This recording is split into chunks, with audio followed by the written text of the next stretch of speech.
दोस्तों लोकेश की दुनिया पर एक बार फिर से आपका स्वागत है। ये मेरा जैसे कहें कि डेली लाइफ स्टाइल व्लॉग का चैनल है। और एक यूट्यूबर की लाइफ क्या होती है, किस तरह की होती है, वो सब आपको इसमें पता चलेगा। और अभी फ़िलहाल मैं मेरे होम टाउन में हूँ, यानी कि धार में हूँ। और ये जो घर है ना, ये जो पीछे आपको दिखाई दे रहा है ना, मतलब जो सामान दिखाई दे रहा है और ये चीज़ें, तो ये एक मेरा पेरेंटल हाउस है, मेरा पैतृक घर। और फ़िलहाल मैंने यहाँ कुछ दिनों के लिए अपना जिसे कहें कि अस्थाई सेटअप जमाया हुआ है। पीछे आपको बोर्ड दिखाई दे रहा होगा, टेक्निकल क्रिएटर लोकेश नाम से मैं जो यूट्यूब टिप्स बताता हूँ उस चैनल के लिए। और चूँकि धार में था तो धार में मैंने सोचा कि धार के कुछ जो वीडियो हैं, जो लोकल फूड है, उसे ट्राई करूँगा। और इसके अलावा जैसे कहें ना कि अभी मैं 3 चैनल का प्लान कर रहा हूँ। वैसे तो इंडिया का जो बेस्ट टेस्ट है नोमैड लोकेश 99 के साथ, उसमें दिखाता हूँ। सेकंड चैनल लोकेश की दुनिया, जिसमें मैं आपको अपने personal vlog, personal life style का व्लॉग रहेगा। और दुनिया घूमो लोकेश के साथ, ये चैनल मैं जल्दी शुरू करने जा रहा हूँ। इसमें आप मेरे साथ दुनिया घूमने वाले हैं, तो ओवरऑल एक मज़ेदार सफ़र रहेगा। और पीछे आपको काफ़ी गंदा संदा और वैसा दिखाई देगा। बेसिकली ये मेरा कपड़े का शोरूम होता था, फ़िलहाल वाइंड अप कर दिया है। मेरी मदर के जाने के बाद करीब 1.5 साल हो गया है। और लंबी कहानी है, जब धीरे धीरे आगे बढ़ेगी तो सारी चीज़ें बताऊंगा। आज मैं आपको लेकर चल रहा हूँ एक ऐसी जगह पर, जिसे कहना कि जहाँ से मेरे बचपन की ढेर सारी यादें जुड़ी हुई है। तो उस जगह आपको लेकर चलता हूँ। और जाने का प्लान इसीलिए बनाया है क्योंकि आपको वहाँ मज़ा आएगा। दोस्तों नीचे आ गया हूँ और मेरी रानी यानी कि मेरी हीरो एक्सट्रीम पे अमूमन चलता हूँ मैं फिलहाल रेडी। और उस जगह आपको लेकर जाता हूँ जिसके बारे में अभी मैंने जस्ट बताया आपको। दोस्तों बेसिकली मैं आपको लेकर जा रहा हूँ नौगांव स्थित गणपति मंदिर। और ये जो सामने जो रास्ता दिखाई दे रहा है, ये जा रहा है नौगांव की तरफ। और आपको मैं पीछे दिखाता हूँ, ये जो पीछे रास्ता आया है ये हटवाड़े से आ रहा है। बेसिकली रघुनाथपुरा एरिया से मैं चला हटवाड़े तक आया हूँ और आगे नौगांव लेकर जा रहा हूँ आपको गणपति मंदिर की और वहाँ की फिर कुछ खट्टी मिट्टी यादें। अब शहर 12.5 तालाबों के लिए प्रसिद्ध है। और कहते हैं कि जो परमार डायनेस्टी रही है, यानी कि राजा भोज के समय इन तालाबों को बनाया गया था। और 12.5 की क्या कहानी है वो भी कभी बताऊंगा। फिलहाल ये जो आपको तालाब दिखाई दे रहा है ना, ये जिसे कहें कि गणपति मंदिर के सामने है ये तालाब, मैं मतलब बैक साइड में। अभी फ़िलहाल चूँकि इस बार मानसून इतना अच्छा नहीं है तो पानी आया नहीं है। आपको जो हरियाली जो दिखाई दे रही है आगे घास, बेसिकली ये तालाब का ही हिस्सा है। भाई पानी नहीं आया इसलिए हरियाली है, लेकिन जब तालाब पूरा भर जाता है तो ये जो आपको सामने पशु दिखाई दे रहे हैं यहाँ तक उसकी लहरें आती हैं। और दोस्तों मैं आपको धार के जो प्राचीन नौगांव स्थित गणपति मंदिर है वहाँ लेकर आया हूँ। ऊपर जो आपको दिखाई दे रहा है, जो शीर्ष से दिखाई दे रहा है, वहाँ पर ये गणेश जी होते थे। वो बहुत छोटा था, जैसे कहना कि जब मैं अपने साइंस में आया और पहली बार जब मैंने दर्शन करना स्टार्ट किए तो मैं इसी मंदिर आता था। किनके साथ आता था, कब आता था, वो सारी चीज़ें बताऊँगा। उस समय ना ये छत होती थी, ये जो छत दिखाई दे रही है उस तरह से नहीं होती थी। पूरा जो एरिया है वो खुला होता था, छोटा सा मंदिर था। और नीचे की भी एक बड़ी बढ़िया चीज़ है जो मेरी यादों में है, वो भी उसे बताऊंगा। और बाकी ये मंदिर परिसर है, इसमें कुछ नए मंदिर बने हैं, लेकिन ये जो मंदिर है ये पहले से है। शिव मंदिर होता था, उसके पास में रामदेव बाबा का मंदिर छोटा छोटा, सभी दूर अभी दर्शन करेंगे। लेकिन फ़िलहाल आपको पीछे का एरिया दिखाता हूँ।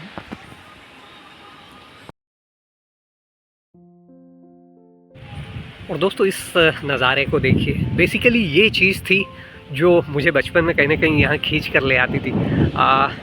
मेरे पास में एक लक्ष्मीकांत जी गजरे या गोरे, अब मैं उनका सरनेम भूल रहा हूँ, लेकिन मेरा जो कहें कि 6ठी तक का जो बचपन है ना वो उनके घर में ही बीता। एग्जैक्टली जो मेरे ब्रदर सिस्टर थे वो बाहर जा चुके थे। और मेरे जो मदर फादर थे, गवर्नमेंट जॉब होती थी, तो सुबह से कहें कि मैं 7 बजे स्कूल जाता। जब मैं 12 बजे स्कूल से लौटता तो घर पे कोई नहीं मिलता था, सिर्फ ताला मेरा स्वागत करता था। तो उसके बाद जो 12 से शाम 7 तक का जो टाइम है वो बड़ी मुश्किल से कटता था। उसमें से 12 से 4 का टाइम मैं जनरली जो गोरे साहब या गजरे साहब, मैं उनको बाबा भी कहता था, जिसे कहें कि जो एक दादाजी की जो एक इमेज होती है कुछ उस तरह के थे। वो बुज़ुर्ग थे, मिलिट्री से रिटायर्ड थे, तो उनके घर में मेरा कुछ बचपन बीता। और वही सबसे पहले जिसे कहें कि मंदिर लाने की शुरुआत या मंदिर में दर्शन की जो परंपरा है उन्होंने शुरू की थी। शाम को 5 से 7 के बीच में उनका रेगुलर जिसे कहें कि मैं आपको दिखाता हूँ, इस मंदिर में आना था। ये गणपति मंदिर है और हर दिन वो आते, चाहे ठंड हो, चाहे बारिश हो, चाहे गर्मी हो। हर दिन उनका नियम था कि उनके घर पर बड़े सुंदर से छोटे छोटे लाल फूल हुआ करते थे। उन फूलों को तोड़ते और उसके बाद फिर हम दोनों मस्ती करते हुए यहाँ तक आते थे। तो जिसे कहे ना कि जब अपने पर्सनल लाइफ स्टाइल ब्लॉग की शुरुआत होगी तो आपको शुरुआत में कुछ यदि ऐसी मीठी यादें मिल जाए तो उसका मज़ा ही अलग है। तो ये एक सिनेमैटिक व्यू भी है, बेहद सुंदर लगता था।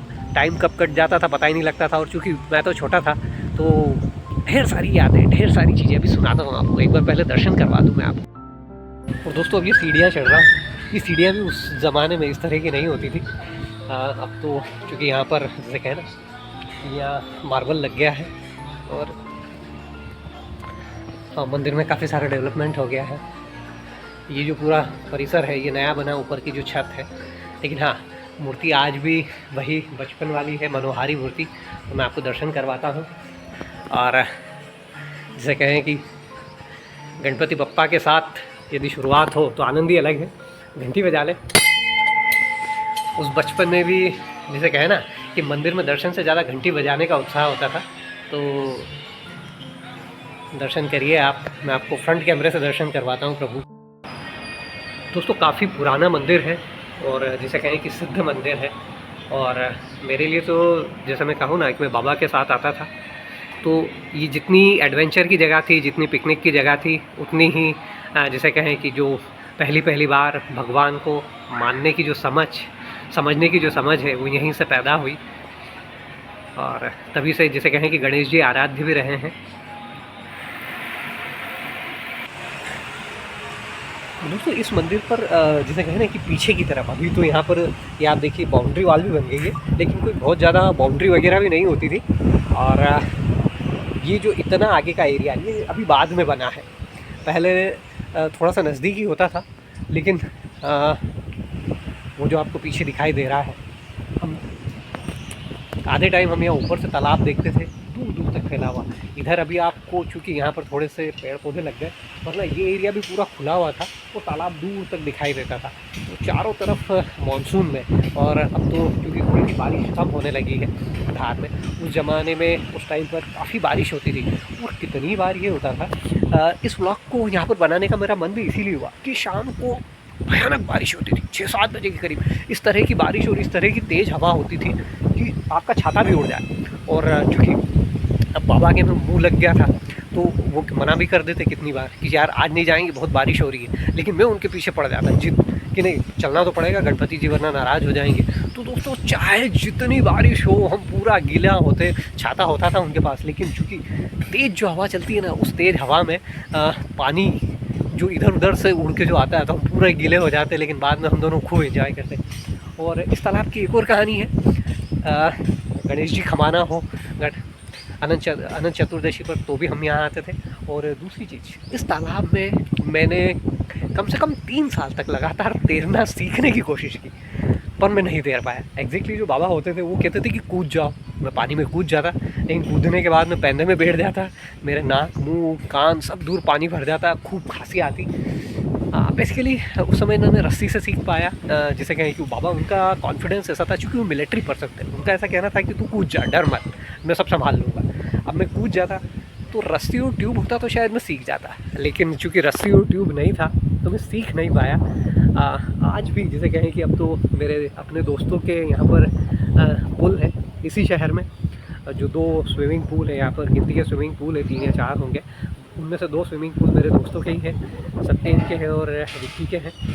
लेकिन उसके बावजूद जिसे कहें ना कि अब उतना टाइम नहीं मिलता कि स्विमिंग सीख लें। लेकिन स्विमिंग सीखना चाहिए, कोशिश करूँगा कि सीखूँ, क्योंकि जब किसी ऐसी जगह पर जाऊँगा तो वहाँ कुछ स्विमिंग का मज़ा तो लें।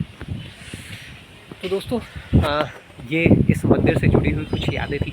यहाँ पर एक नीचे कमरा भी था, उस कमरे में एक छोटा सा रोशनदान होता था, और उसमें से बाहर निकलने का और अंदर जाने का जो रास्ता था ना, वो वहीं से होता था। वो मुझे बड़ा रोमांचक लगता था। उसे दिखाता हूँ यदि होगा तो। दोस्तों एक कंप्लीट व्यू भी दिखाता हूँ आपको।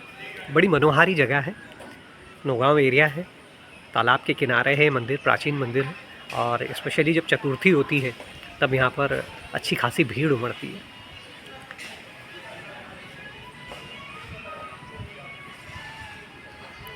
ये सामने किसी का मकान है।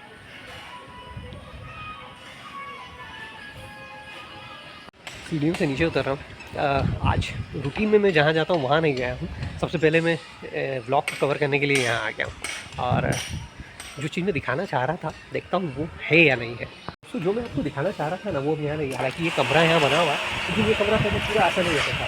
ये उधर की जगह खाली होती थी, यहाँ थोड़ा सा आगे बढ़ने पर एक स्पेस होता था और एक कमरा बना हुआ था। उस कमरे में सिर्फ एक 2x2 का छोटा सा रोशनदान होता था।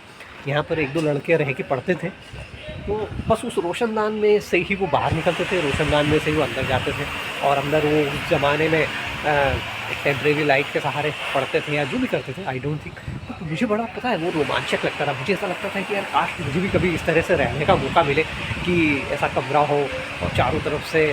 तो बचपन है, बचपन की जो कल्पनाएँ हैं वो थोड़ी सी अजीब होती है, लेकिन हाँ ये एक ऐसी जगह है जिसे कहें जहाँ मेरा ढेर सारा बचपन का पार्ट गुजरा। और उसके बाद भी जब मैं बड़ा हुआ तो लगातार जिसे कहना है कि श्री गणेश के बिना तो कोई काम ही नहीं होता है। तो आज भी जब मैं इस शहर में आया हूँ तो यहीं से मैंने सोचा है कि क्यों ना आपको प्रभु के दर्शन करा दूँ।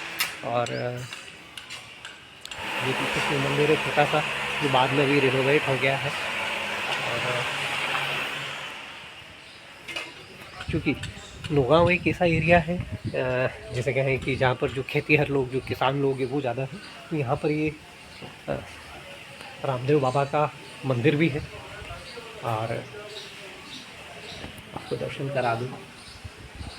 अंदर हो सकता है कि आपको ना दिखाई दे, लेकिन ये अंदर क्योंकि अब दोपहर हो चुकी है तो ताले वगैरह लग जाते हैं। ओवरऑल ये जो जगह थी ये मेरे लिए जितनी धार्मिक थी उतनी ही अपने बचपन के हिसाब से एडवेंचर वाली जगह थी, क्योंकि इतना सारा पानी, इतना बड़ा तालाब और छोटे छोटे कदम, छोटे छोटे सपने। जैसे कहें कि 7-8 साल की उम्र रही होगी जब मैंने यहाँ पर आना स्टार्ट किया था। तो एक अपने आप में डेयरिंग का काम होता था। मम्मी पापा भी घर पे नहीं होते थे, बाबा के साथ आता था। बाबा अब नहीं है, काफ़ी टाइम पहले शायद उनका स्वर्गवास हो गया, पूना चले गए थे। बेसिकली उनके कोई बच्चे नहीं थे। और मेरे मदर फादर को गए हुए काफ़ी टाइम हो गया, मदर को भी गए हुए करीब 1.5 साल होने आया है। और